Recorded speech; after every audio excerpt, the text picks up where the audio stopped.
104조 불공정한 법률행위인데 이거 우리 지난 순환에서도 11월에 한번 한 것 같아요. 불공정한 법률행위. 자, 뭐라고 써 있죠? 당사자의 뭐죠? 공박, 경설, 그냥 무경험이 아니죠? 또는 무경험으로 인하여 뭐라고 나왔어요? 현저하게 공정을 잃은 법률행위는 무효로 한다. 법을 보면 법은 상당히 냉정하고요. 예? 어떻게 보면 싸가지가 없어요. 왜요? 뭐 친절하게 뭘 해줘야 되는데 친절할 수가 없어요. 그냥 그냥 무효로 한다 그러면 끝난 거예요. 무효로 한다. 그럼 여러분 우리 알죠? 무효로 한다 그러면 그 다음에는 그렇죠. 이렇게 나와야 돼요. 자, 그런데 말이에요. 무효가 됐다 그러면 그 다음에는 어떻게 된다 그랬어요? 부당 이득 반환을 청구할 수 있다 이렇게 나왔단 말이에요. 무효가 되면. 왜죠? 권리가 뭐 없는데 줬으니까 당연히 돌려받아야 되겠죠. 그죠? 그러니까 법률상 뭐예요? 법률상 뭐가 없다? 법률상 원인이 없는 이득이다. 그것을 뭐라 그래요? 부당 이득이라고 했잖아요. 그죠? 근데 무효가 되는데 언제 무효가 돼요? 언제? 원시적 불능일 때 무효가 되죠. 또 아는 거 있어요? 무효 원인? 여기에 따른 원인이 있을 거 아니에요? 그죠? 무효 원인이 뭐 있어요?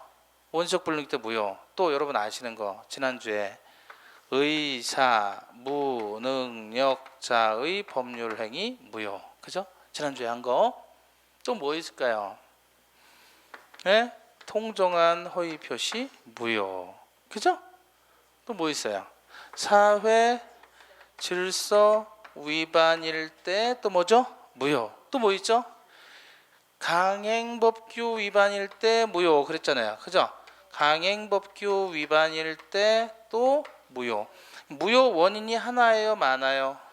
이것 말고도 대단히 많죠. 그죠? 그러니까 이런 거 요건을 갖췄을 때 이게 요건이니까 거기에 따른 뭐가 나와야 돼요? 효과가 나와야 되는 거예요. 그런데 만약에 취소다 그러면 취소 원인이 있어야 되겠죠? 그럼 예를 들어 원시적 불능은 무슨 원인이에요? 무효 원인인데 원시적 불능인 법률행위는 취소? 땡이죠. 그럼 말도 안 되는 거죠. 착오한 법률행위 무효? 땡이죠. 그건 취소란 말이에요. 항상 이렇게 따라가야 된단 말이에요. 근데 이 많은 무효 원인 중에서요, 사회 질서에 위반한 이 원인이 되면요, 사회 질서 위반을 우리는 두 글자로 뭐라고 공부했었나요? 두 글자로 불법이다 그런 말이에요. 그럼 봐봐요. 사회 질서 위반을 원인으로 한 법률행위는 그 결과 뭐다? 무효. 다시 사회 질서 위반을 원인으로 한 법률행위는 뭐다? 무효. 원시적 불능을 원인으로 한 법률행위 무효. 의사 무능력을 원인으로 한 법률행위 무효. 통정을 원인으로 한 법률행위 무효. 사회 질서 위반을 원인으로 한 법률행위 무효잖아요. 다 결과는 무효가 되잖아요. 그런데 그 중에서 사회 질서 위반을 두 글자로 한다면 뭐란 말이에요? 불법이다 그런 말이에요. 그럼 다시 말하면 불법 원인이죠. 그죠? 불법을 원인으로 했을 때 급여를 하게 되면 무효이지만 반환 청구를 못한다 그런 말이에요. 원래 무효라면 반환 청구할 수 있다 그랬잖아요. 반환 청구할 수 있죠. 무효라면 권리 의무가 없는데 줬으면 돌려받는다 그래서 부당이득 반환이다 그랬잖아요. 그럼 무효일 때는 이게 공식이잖아요. 그럼 무효 원인이 많잖아요. 무효 원인이 많으니까 의사 무능력자의 법률행위 무효 따라서 부당이득 반환 청구할 수 있다 이렇게 가는 거 아니에요. 여기까지 이해됐어요? 그런데 무효 원인 많은 것 중에 하필 사회질서 위반을 원인으로 해서 뭔가를 주면은요, 반환 청구하는 게 아니라 반환 청구를 못한단 말이에요. 왜 얘는 반환 청구를 못해요? 불법을 원인으로 했으니까 그런 거예요. 불법을 원인으로 했으니까. 그럼 아까도 얘기했죠. 뭘 얘기했냐면 사회질서 위반 103조 예시 규정이 뭐다 그랬어요? 104조 불공정한 법률행위죠. 그럼 불공정한 법률행위를 원인으로 했을 때 뭐다? 무효. 그럼 불공정한 법률행위도 사회질서 위반의 같은 논리니까 이 사회질서 위반이 불법이라면 불공정한 법률행위도 뭐다? 불법. 따라서 불공정한 법률행위에 의해서 불법을 원인으로 급여를 했다면 역시 뭐 어떻게 돼요? 반환 청구할 수 없다가 되는 거예요. 그런데 통정이다 그러면 그거는 불법이 아니잖아요. 그러니까 무효가 되고 그래서 반환 청구할 수 있는 거예요. 이해되셨어요? 그러면 왜 다른 것들은 다 반환 청구가 되는데 왜 하필 얘만 사회질서 위반일 때만 반환 청구를 못하느냐 이런 말이에요. 왜 그럴까요? 예? 불법을 원인으로 하니까 그런 거예요. 아, 불법이 뭔데요? 불법이 뭔데요? 사회질서 위반 이걸 원인으로 했단 말이에요. 이해되셨어요? 그러니까 사회질서 위반을 원인으로 주었을 때만 선불 쳤다 그랬잖아요. 이거 선불 쳤을 때 선불로 주었으면 반환 청구 안 되는 거예요. 그러나 의사 무능력을 이유로 선불 치면 반환 청구 되는 거예요. 그때는. 아시겠죠? 네. 그러나 불법 원인이 수익자에게만 있는 경우에는 그러하지 아니하다. 그 부분이 이해가 잘 안 돼요. 그거는 우리 시험 범위 아니라서 이해 안 하셔도 돼요. 예, 그거는 우리 시험 범위가 아니에요. 이게 뭐냐면 이게 불법 원인 급여라는 741조의 내용인데 이거는 우리 시험 범위가 아니에요. 그래서 김노인 사건 불공정한 법률행위 얘기할 때 어떻게 얘기했냐면 김노인이 집을 주고요. 1억 이상 나갔는데 1,500만 원에 팔았어요. 장 사장이 이걸 1,500만 원에 샀거든요. 그래서 싸게 샀단 말이에요. 폭리를 취했다는 말이죠, 얘가. 그래서 폭리가 되면 김노인이 줬으면 불법의 원인이 수익자 일방에게만 있을 때는 반환 청구가 또 돼요. 그건 단서 때문에. 그리고 얘가 불법을 원인으로 주었으면 반환 청구가 안 돼요. 그래서 결론만 기억하시라 그랬어요. 김노인이 어떻게 한다고요? 집도 갖고 돈도 갖고 끝난다가 불법 원인 급여의 본문과 단서예요. 근데 본문과 단서는 우리가 공부 안 할 필요가 없으니까 우리는 결론만 기억하시라 그랬어요. 그래서 폭리행위가 나왔다 그러면 불법 원인 급여가 어쨌든 적용이 되는데 결론은 김노인 이 사람 피해자가 집도 갖고 돈도 갖고 끝난다. 그래서 이런 것도 공부했었어요. 지난주에. 불공정 행위의 양 당사자는 이미 이행한 것의 반환을 청구할 수 있다. X는 김노인만 청구할 수 있는 거예요. 피해자 일방만. 근데 그거는 우리 시험 범위가 아니니까 일단 내비두고요. 우리가 지금 공부하는 주력으로 하는 건 뭐예요? 무효라는 결과가 나왔다면 그에 따른 원인이 있을 것이다. 그 원인을 밝혀내서 통정이냐 의사무능력이냐 원시적 불능이냐 등등등이 있는데 그중에서 하필 사회질서 위반을 원인으로 했다면 그때는 이렇게 가는 게 아니고 불법 원인 급여라는 게 적용되어서 반환 청구 안 된다. 그러나 사회질서 위반을 원인으로 하지 않았다면 그때는 나머지 경우에는 반환 청구가 된다. 이렇게 가는 거예요. 요것만 잡으셔도 큰 거 잡으신 거예요. 아시겠죠? 자, 요거고요. 그 다음에 무효로 한다 그랬으니까 이거 공식이 쭉 나와야 되는 것이고, 불공정한 법률행위는 그러면 불공정한 법률행위라는 게 도대체 무엇이냐 그랬을 때 여기까지가 불공정한 법률행위의 개념이에요. 그러니까 여기까지가 뭐죠? 불공정한 법률행위 의 플러스 뭐죠? 요건. 그렇다면 이게 뭐예요? 효과. 따라서 법은 항상 요건과 효과를 기억하시라 그랬죠. 그럼 이러한 효과가 나왔으면 이게 다시 원인으로 되어서 부당이득 반환의 효과가 나오는 거예요. 근데 이건 불법원인 급여의 효과가 나와야 되겠죠. 왜냐하면 불공정한 법률행위 이거 104조도 이건 뭐예요? 104조도 뭐에 포함됐어요? 103조에 포함된 거예요. 그러니까 이 방향이요. 이렇게 돼 여기 터져 있잖아요. 이런 개념이라고 보시면 돼요. 이쪽이 더 큰 거예요. 얘보다. 이게 더 적은 거고 큰 거고 방향이. 예. 그러면 여기서 또 보면 당사자의 궁박, 경솔 또는 무경험 이렇게 나왔잖아요. 그럼 이것도 따져봐야 되겠죠. 법전에는 뭐라고 나왔죠? 궁박, 그랬어요. 이 컴마는 뭐죠? 이건 뭐라 그랬어요? 쉼표한 건 무슨 뜻이에요? 그리고예요? 또는이에요? 잘 생각해봐요. 예? 귤, 감, 그리고 사과를 샀다. 그럼 몇 개를 산 거예요 지금? 예? 몇 개를 산 거예요? 3개를 산 거잖아요. 3개. 그러면 이 쉼표라는 건 무슨 뜻이에요? 이건 연속한다는 뜻이잖아요. 그때 쉼표를 하는 거죠. 그럼 요 두 가지가 그리고의 개념인 거예요. 그러니까 귤 플러스 감 플러스 사과 세 개를 얘기하는 거예요. 쉼표만 했을 텐데 그 쉼표는 뭐가 있는 거예요? 그리고의 개념이 있는 거예요. 그리고의 개념. 그런데 여러분 이렇게 하면 어떨까요? 귤 쉼표 감 또는 사과를 샀다. 자, 이건 무슨 의미예요?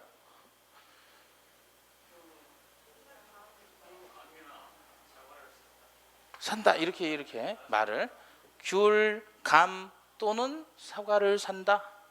이게 무슨 의미일까요?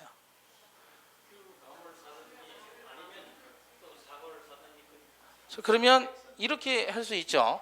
또는은 어쨌든 둘 중에 하나 뭐죠? 선택이라는 개념이에요. 그죠? 그러면 얘 한 덩어리, 얘 한 덩어리 이렇게 해석할 수 있죠. 그러니까 한 번은 귤 플러스 감을 사고 또 한 번은 사과를 사든지 둘 중에 하나 뭐 하라? 선택해라. 이렇게 볼 수도 있죠. 그러나 또 달리 해석할 수도 있어요. 귤과 감 또는 귤과 사과 이렇게 될 수도 있죠. 그러니까 그러니까 이건 뭐냐면 빨간색으로 보면 귤을 놓고 이거 또는 이렇게 갈 수도 있잖아요. 그래서 귤과 감, 귤과 사과 이렇게 될 수 있단 말이에요. 해석하는 여지에 따라서. 그죠? 그 법조문 이렇게 해석하는 거예요. 머리 아픈 거예요, 이거. 그냥 읽는 게 아니란 말이에요. 그럼 어쨌든 이 관계라는 건 지금 여기 봐봐요. 궁박, 경솔, 무경험 그러면 이거는 지금 그리고잖아요. 그죠? 그 요거는 또는이죠. 그럼 이건 무슨 뜻이에요? 궁박과 경솔 요거 한 덩어리, 요거 한 덩어리 또는 무경험 이렇게 한 덩어리. 이해되셨어요? 아니면 어떻게 할 수 있죠? 궁박과 경솔 또는 궁박과 무경험 이렇게 한 덩어리 할 수 있죠. 이 논리예요, 이 논리. 그러니까 궁박 쉼표를 요거를 묶어 가지고 요거 하나 또는 요거 또는 요거. 그러니까 궁박과 경솔 또는 궁박과 무경험 이렇게 할 수도 있고 궁박과 경솔 또는 무경험 이렇게 할 수도 있잖아요. 그건 국어적인 해석 방법이죠.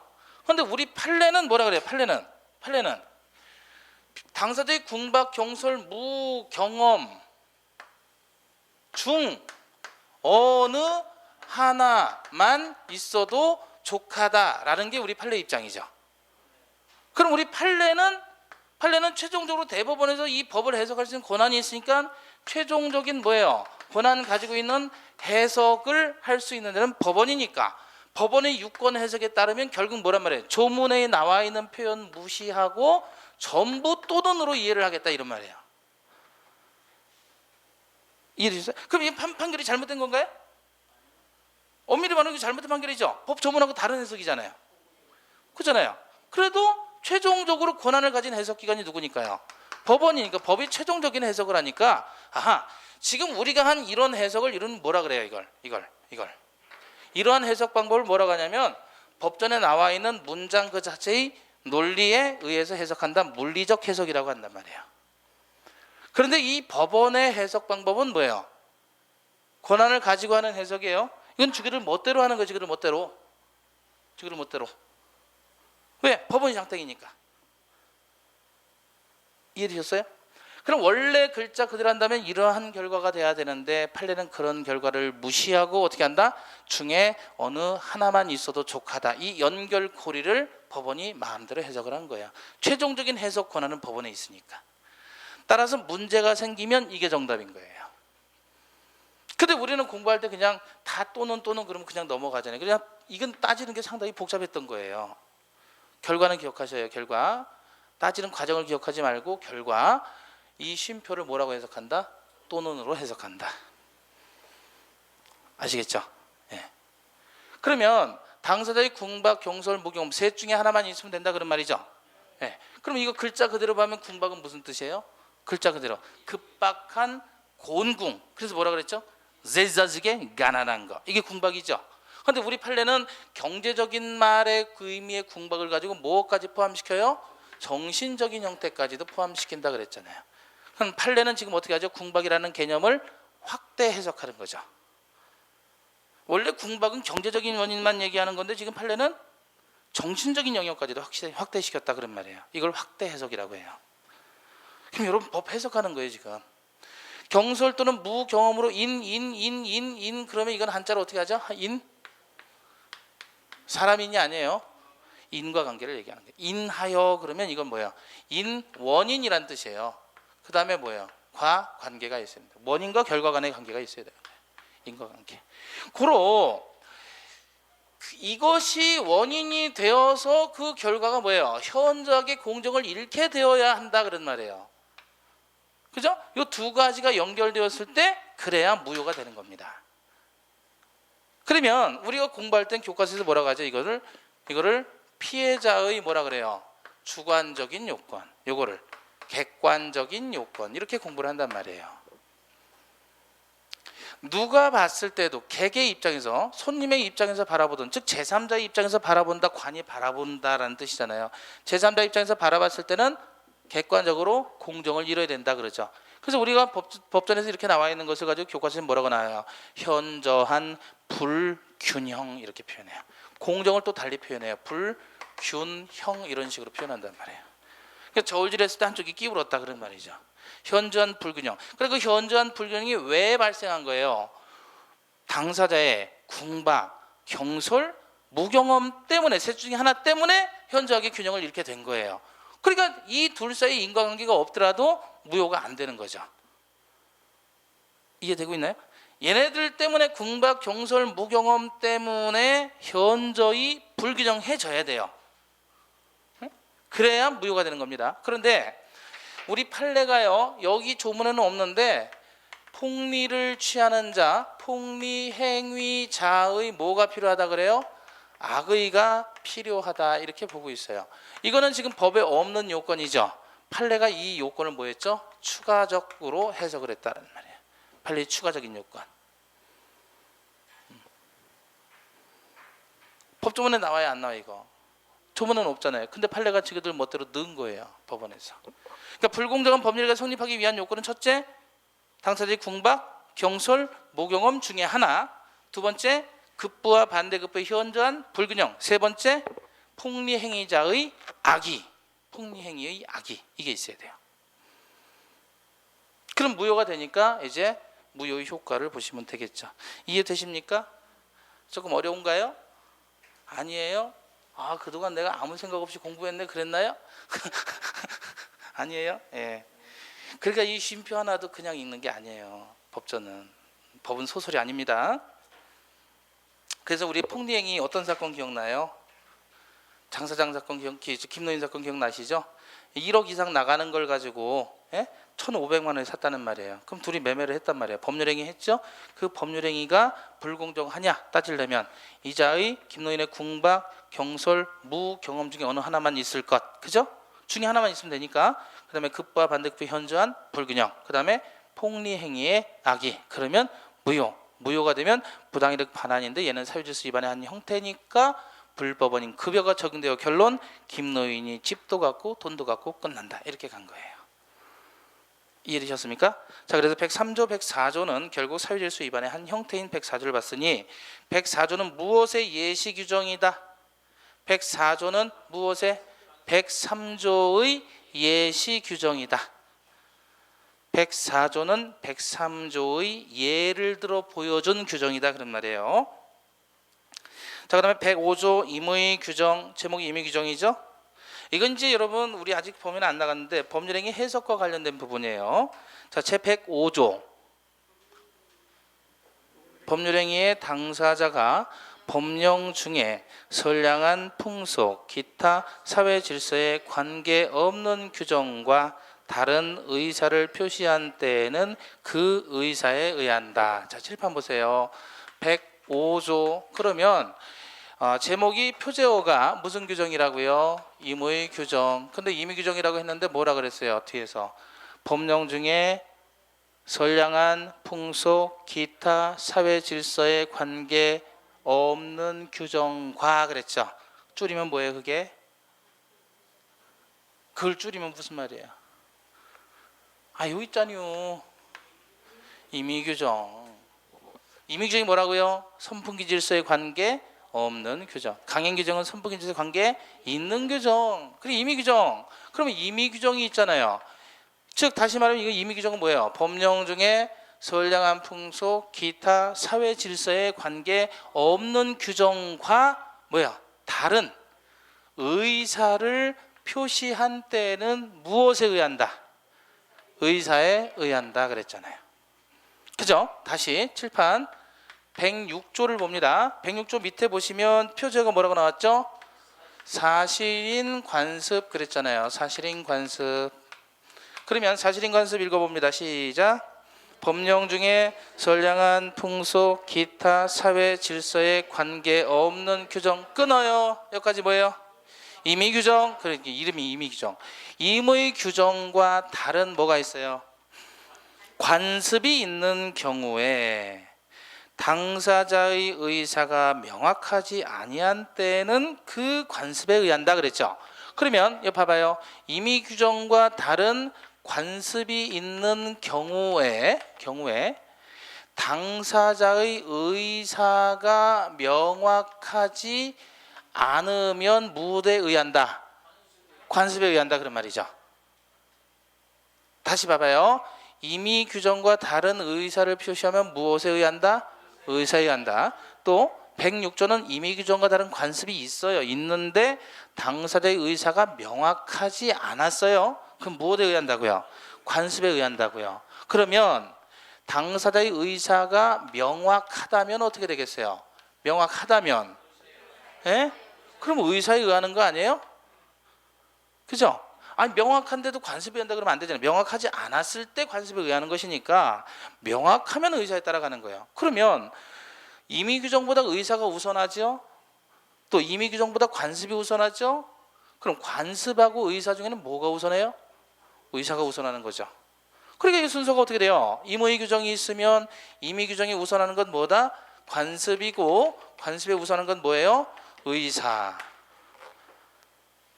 그죠? 그래서 우리가 법률행위 해석의 기준을 할 때 법률행위 해석 기준할 때 우리가 어떻게 공부했었냐면 어떻게 공부했었나요? 목사, 임신에 의해서 해석한다 그랬어요. 당사자의 의도하는 목적, 기타, 사실인 관습, 임의 법규, 신의 성실의 원칙. 이 신의 성실의 원칙은 왜 나왔냐면 민법 제2조가 통칙이죠. 처음 가보세요. 처음 가보시면 2페이지 보시면 제1장 통칙 제1조가 법원이에요. 제2조가 뭐죠? 신의 성실의 원칙. 그러면 1장에서 통칙이라 그랬잖아요. 통칙은 무슨 말이에요? 여기 봐봐요. 1장이 통칙이다. 2장이 여기 봐봐요. 아까도 인이라 그랬고 3장이 법인이라 그랬고 4장이 뭐였어요? 물건이었고 5장이 뭐였어요? 법률 행위라는 거잖아요. 근데 통칙은 뭐예요? 공통적으로 전부에 적용되는 규칙이다 그런 말이죠. 그러니까 여기 적용되는 거 아니에요? 그러면 105조와 106조만을 놓고 보면 얘네들 순서는 여기까지지만 2조까지 포함시키게 되면 통칙이 적용되니까 최종적으로 안 됐을 때 뭐에 의한다? 신의 칙에 의한다가 나오는 거예요. 그래서 결국 의사 이퀄 당사자가 의도하는 목적이니까 목사 임신이라는 말이 나오게 되는 거예요. 예?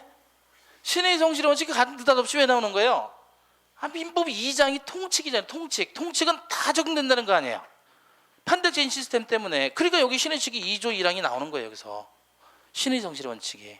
그럼 이건 아무데나 막 갖다 붙이면 돼요. 뭐가 없으면 앞에 아무것도 없으면 그 다음에 맨 마지막은 무조건 이거예요. 신의 칙 해석 기준이. 그럼 당사자가 의도하는 목적 의사. 그러면 최소한 임의 규정은 사회 질서와 관계가 있어요, 없어요? 없죠? 그죠? 임의 규정은 사회 질서 관계가 없는 거예요. 그러면 법률 행위를 해석할 때 사회 질서 관계없는 민법의 내용하고 당사자가 다른 의사를 표시해도 된다, 안 된다? 민법의 내용과 다른 의사를 표시해도 돼야 안 돼요? 이 민법은 임의 규정이에요. 민법의 내용은 임의 규정과 다른 의사를 표시해도 돼야 안 돼요? 되잖아요. 그럼 이 임의 규정은 해석 기준이 아니죠? 이해되셨어요? 그런데 강행 규정과 다른 의사를 표시하면 어떻게 될까요? 강행 규정은 사회 질서를 유지하기 위해서 필요한 거죠. 그럼 강행 규정 뭐에 우선할까요? 의사에 우선하겠죠. 예? 사회 질서와 관계가 있는 규정을 강행 규정이라고 했잖아요. 강행 규정이 위반하면 뭐죠? 위반하면 이건 무효잖아요.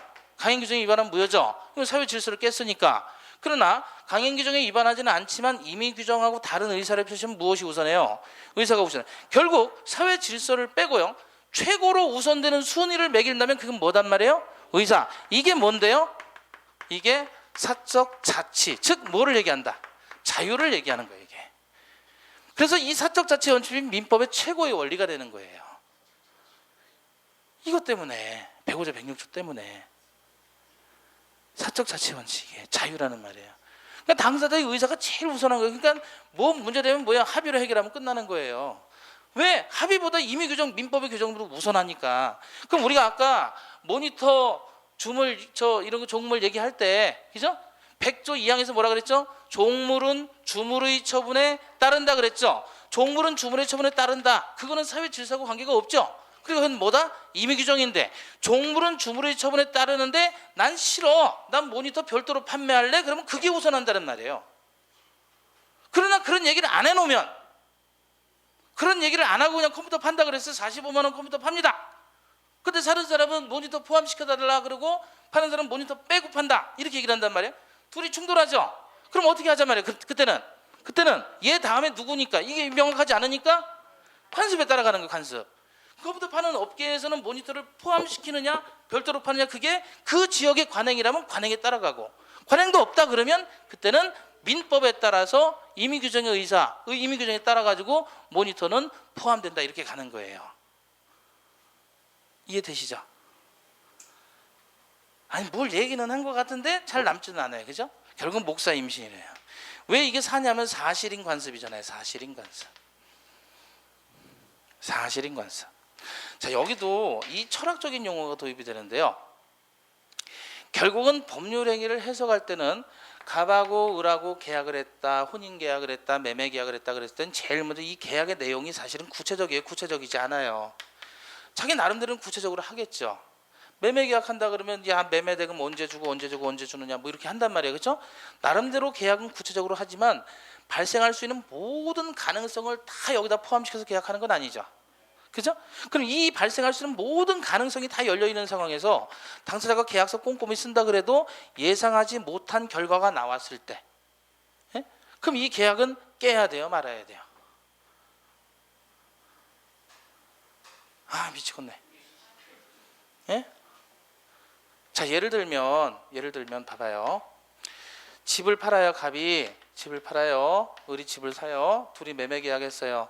매수인 대금 1억 주고 이 집을 사고 갑은 팔기로 했습니다. 간단한 얘기예요. 그죠? 예, 그런데 얘가 그 화장실에 있는 비데를 떼갔어요. 그리고 샤시도 뗐어요. 돼요? 안 돼요? 계약할 때 샤시 떼지 말라, 비데 떼지 말라라고 하면 그대로 가면 되는 거예요. 그죠? 왜? 의사가 우선하니까. 그죠? 비데하고 샤시까지 떼버렸어요. 되는 거예요? 안 되는 거예요? 덮어놓고 안 된다라고 할 수는 없잖아요. 그럼 얘네들이 하는 법률 행위는 사실은 비데와 샤시에 대해서는 비데와 샤시에 대해서 합의를 한 거예요, 안 한 거예요? 합의를 안 했는데 어쨌든 매매는 한 거 아니에요. 그럼 소유권 이전 등기 해주고 대금 지급하면 되는데 이거는 어떻게 하느냐? 사실은 구체적이지 않다는 말이에요. 그럼 이랬을 때 비데나 샤시 때문에 계약을 깨야 되겠는가 말아야 되겠는가? 어떻게 해야 돼요? 그래서 이 법률행위라는 매매 계약을 뭐예요? 이거는 법을 해석하는 게 아니라 법률행위라고 하는 매매 계약을 해석할 필요가 있는 거예요. 너도 어디까지 계약한 거냐? 그랬을 때 제일 중요한 판단 기준은 뭐예요? 의사를 가지고 따지는 거예요.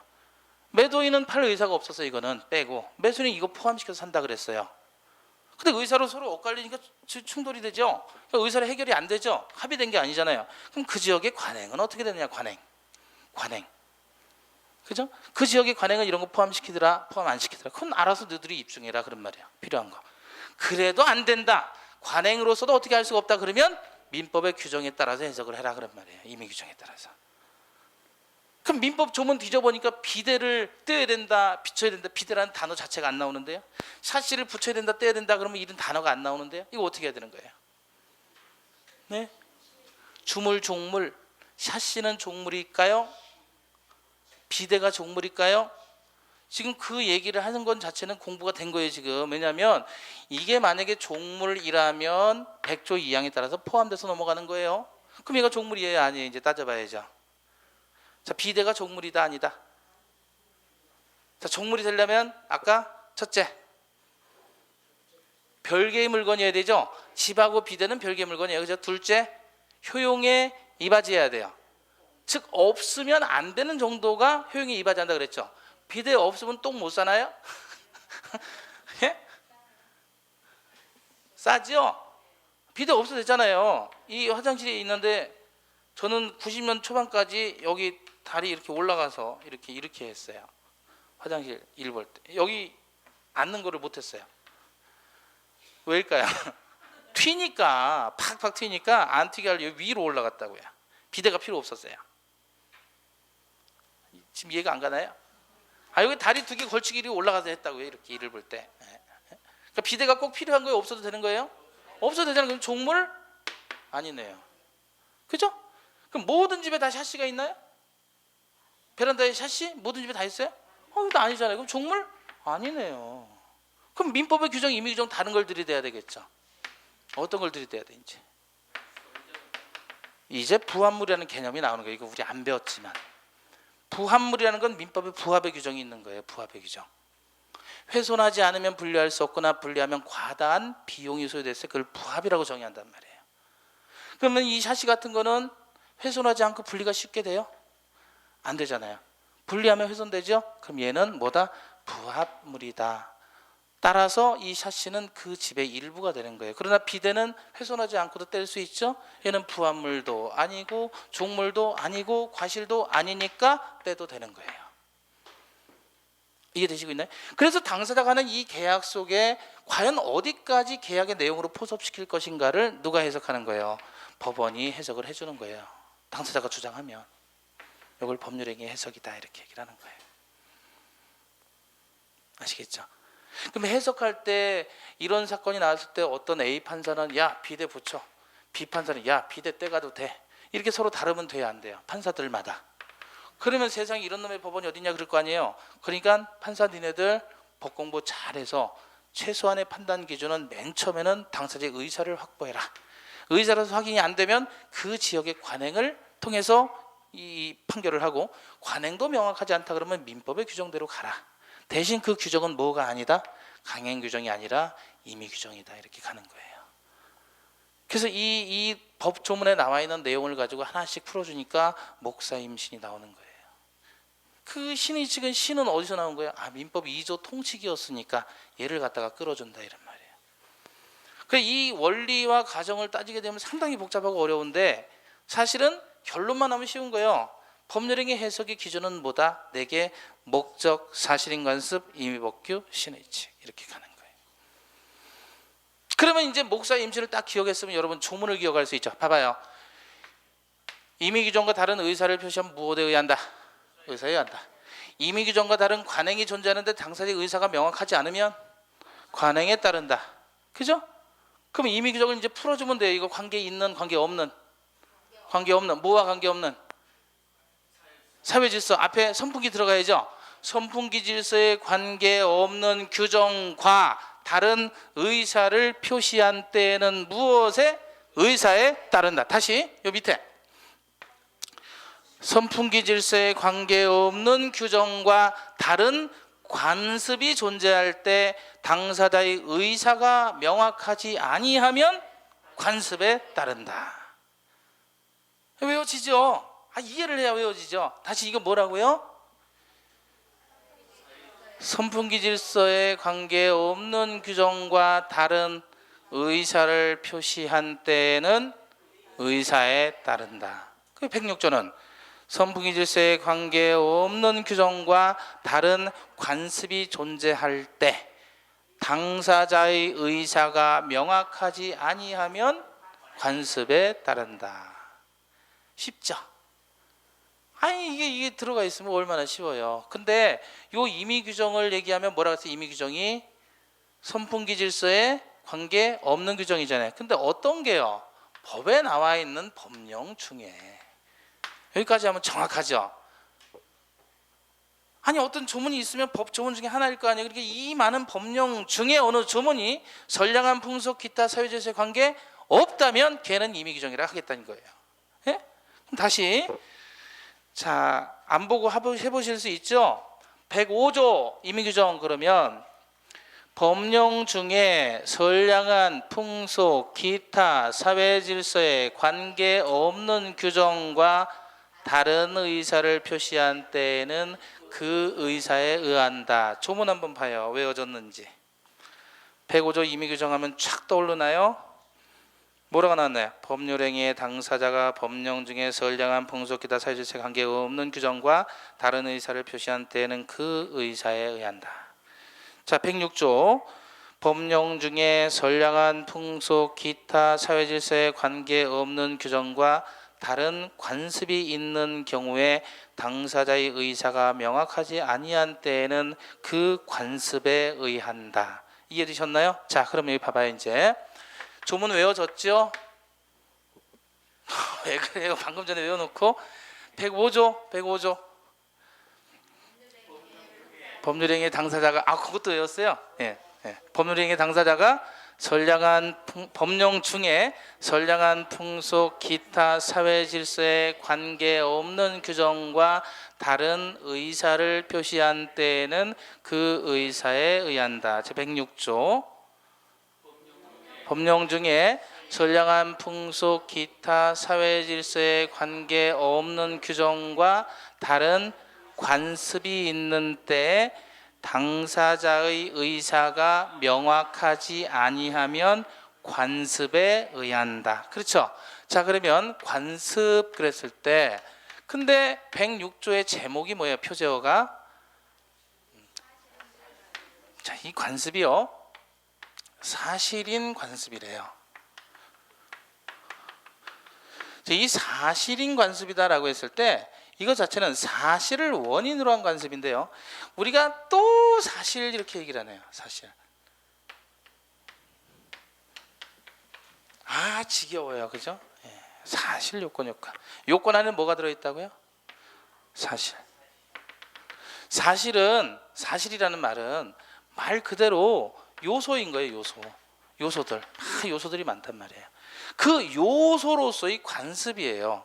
그런데 요소로서의 관습인데 이거는 다른 말로 표현하면 뭐라 그러냐면 관행인 거예요. 관행. 그거는 사실로 존재하거든요. 사실로 존재하는 관행이에요. 그러니까 예를 들어서 A가 B로부터 돈 1억 원을 빌렸단 말이에요. 그 얘가 갚아야 되는데 안 갚아요. 그러면 이제 이 A한테 너 B로부터 돈 빌린 뭐가 있냐?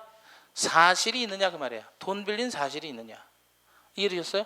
이거는 사실이란 말이에요. 그러니까 돈을 빌렸다라는 것 자체가 그냥 있었던 사실인 뿐이에요. 근데 그 사실이 뭐란 말이에요? 사실이 관행으로 존재한다는 말이에요. 관행. 관습 이꼴 뭐예요? 관행. 관행은 뭐예요? 일단은 다수인이 해야 돼요? 한 사람만 해야 돼요? 다수인이 해야 될 거 아니에요? 다수인이. 한 번 하고 말아야 돼요? 반복해야 돼요? 반복해야 된다. 이게 관행이란 말이에요. 자, A가 B로부터 돈을 빌린 사실은 얘 혼자 한 거죠. 그런데 C라는 사람이 D에게 또 돈 빌리기도 하고 E라는 사람이 F에게 돈 빌려주기도 해요. 그러면 지금 얘가 한 사실, 얘가 한 사실이 뭐란 말이에요? 이게 관행이 되었을 때 얘기예요. 그 관습이에요. 사실인 관습. 말이 어렵죠? 분필 하나 있는 것도 사실인 거예요. 근데 그 사실 자체는 의미가 없어요. 그 사실이 뭐예요? 일정한 다수인이 반복함으로써 뭐가 됐다? 관행이 됐다. 그리고 관행이 됐다. 그럼 명절에 곧 명절 오잖아요. 구정. 그죠? 명절에 뭐 줘야 돼요? 손님들한테 선물. 예? 공무원들한테는 떡값? 이거 하면 큰일 나는데. 그죠? 선물 주는 건 뭐죠? 명절에 선물 주는 건 A가 B에게 선물 주고 뭐 C가 D에게 선물 주고 E가 F라는 사람에게 선물 줘요. 각각은 하나의 사실일 뿐이에요. 그죠? 그런데 여러 사람이 그렇게 하더란 말이에요. 같이. 그럼 이게 뭐다? 관행인 거예요. 관행. 이해되셨어요? 그러니까 관행이 되려면, 즉 관습이라는 게 되려면 다수인이 반복해야 되는 거예요. 다수인이 반복했을 때. 아시겠죠? 지 혼자만 하는 건 관행이 아니란 말이에요. 다수인이 반복해야 돼요. 그럼 이런 명절에 선물해 주는 건 이건 뭐란 말이에요? 관행. 그런데 이 관행이 말이에요. 여럿이 하잖아요. 이제 자기 혼자만 하는 게 아니라 여러 사람이 같이 하죠. 여러 사람이 같이 하면 이건 뭐라 그랬어요? 관행이라 그랬죠. 근데 명절에 좀 힘들면 선물 안 할 수도 있나요? 예? 아, 명절에 부모님께 용돈을 드려야 된다. 예를 들어서. 예. 근데 좀 힘들면 용돈 안 드릴 수도 있나요? 예? 그럼 안 드리면 안 된다라는 법적인 금지사항을 위반한 걸까요? 그건 아니죠. 법이라고 하는 믿음은 있어요, 없어요? 법이라고 하는 확신은 존재해야 안 해요, 이거는? 아니란 말이에요. 그럼 법이라는 확신까지 존재한다면 이것을 뭐라 그래요? 관행으로 존재하는 법이다, 이렇게 가는 거예요. 관습법. 관행과 관습법은 다른 거예요. 즉 관습과 관습법은 다른 거예요. 뭐가 다르죠? 관습법이라면 다수인이 반복하는 관행이기도 한데 그게 사람들은 뭐라고 생각해요? 법이라고 믿었을 때 그게 관습법인 거예요. 근데 사실인 관습이다 그러면 얘는 무슨 뜻이에요? 법이라는 거예요? 법이 아니라는 거예요? 법이 아니라는 거죠. 그게 사실로 존재하는 관습일 뿐이다 그런 말이에요. 만약에 법이라고 한다면 이건 제목이 사실인 관습이 아니라 뭐라고 해야 돼요? 관습법이라고 하는 거예요. 관습법. 그리고 관습법이라는 단어가 어디서 나오는지 민법 1조에 나와요. 1조. 제1조. 제1조 보시면 법원 그랬죠? 법의 적용순인데 민사에 관하여 법률의 규정이 없으면 무엇에 의하고 관습법에 의한다 그 말이에요. 이거는 법인 거고요. 사실인 관습은 법이 아닌 거예요. 두 개의 공통점은 뭐죠? 관행이라는 말이에요. 관행. 다수인이 반복하고 있단 말이에요. 그럼 그런 관습법이 뭔데요? 생각해봐요. 이 관습법이 예를 들어서 사실혼 같은 거 있죠. 사실혼. 혼인하면 혼인 신고해야 되죠. 근데 당사자가 혼인을 했는데 우리 같이 살자 그래요. 그래도 우린 부부라고 믿어요. 그런 사람들이 한둘이에요? 많죠?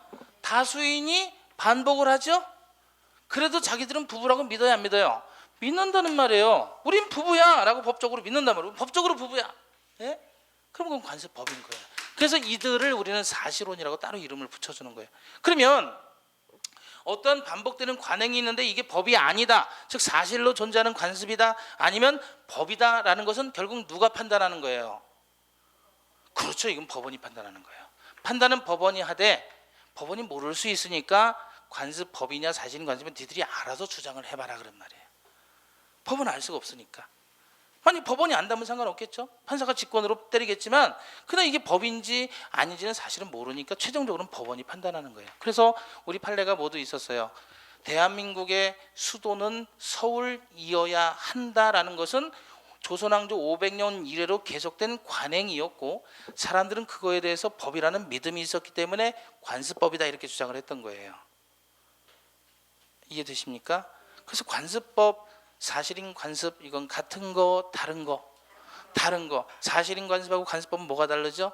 관습법은 법이고 사실인 관습은 법이 아닌 그냥 사실일 뿐이고. 이해되셨죠?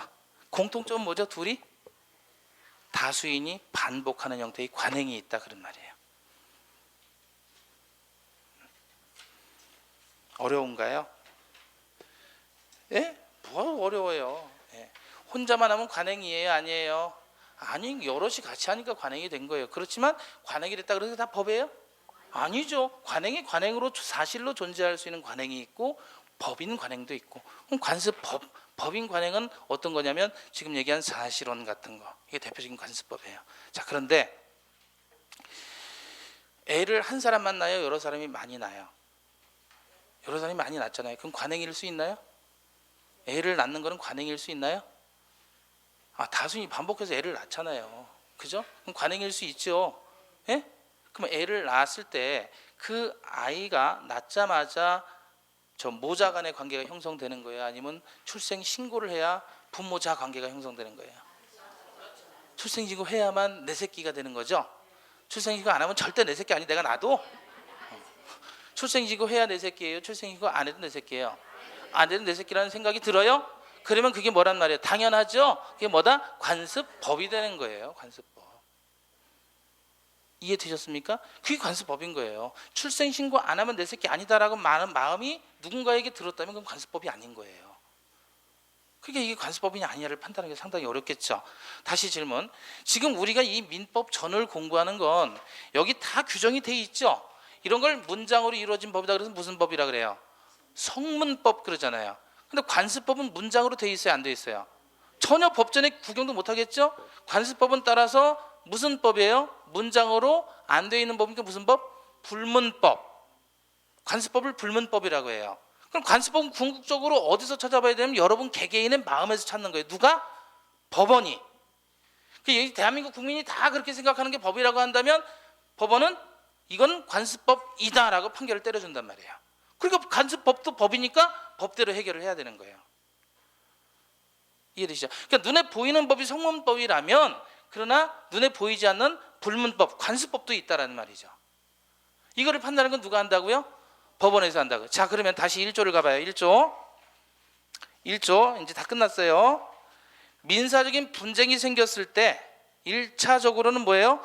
법률의 규정이 있으면 그 규정에 따르는데 민법 기타 법률 자체 성문법의 규정이 없다면 무엇에 의하고? 관습법에 의한다. 눈에 보이는 법에 따라서 일단은 판결을 하되 눈에 보이는 법의 규정이 없다면 보이지 않는 관습법으로 판단해라. 그래도 판결을 못 내리겠다 그러면 최소한 마지막 뭐예요? 조리, 너희들 상념, 다시 말하면 사회 통념에 의해서 판결을 내려라 그런 뜻이에요. 그게 어떤 것이든 물건이든 사람이든 법인이든 법률행위든. 그래서 통칙에다가 이 두 개를 넣은 거예요. 잘 와닿지가 않아도 괜찮아요. 네. 어쨌든 자, 우리 이것만 기억하시면 돼요. 105조 다 잊었죠? 법령 중에 선량한 풍속, 기타 사회 질서에 관계 없는 규정과 다른 의사를 표시하면 무엇에 의사에 따른다. 106조 법령 중에 선량한 풍속, 기타 사회 질서에 관계 없는 규정과 다른 관습이 있을 때 당사자의 의사가 명확하지 아니하면 관습에 따른다. 자, 오늘은 여기까지 합니다. 다음 주에는 의사표시부터 보겠습니다. 오늘 수고하셨습니다. 감사합니다.